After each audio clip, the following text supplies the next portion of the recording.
Beses na siya hinilamusan, basta ito na ang naabutan ko. Pinausukan na lang siya at may piring sa mata. Comment down below na nakakaalam kung anong procedure yan. Siyempre siguradong safe ang skin mo dito kasi certified to. At ayun na nga, tiniscrub na yung mukha niya para matanggal na ang sama ng loob. At pagkatapos i-scrub ay in-apply na yung mukha niya ng 24K na face mask. O diba, pagkatapos mong magpa-facial, pwede mo nang ibenta yung mukha mo.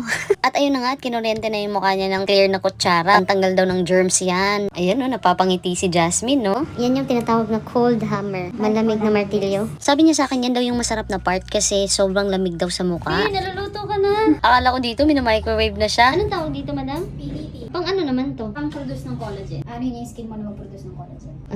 At heto na nga, ang bagong Jasmine Dinorado, fresh na fresh. Taray, sana O diba, baka sa mukha ang kasiyahan. Grabe, shining, shimmering ang mukha, nag-glow. Happy yan? Yes. Meron sila dito iba't ibang klase ng facial, skin boosters, slimmings, laser, whitening, at iba pa. Sobrang dami nga, hindi ko ma-memorize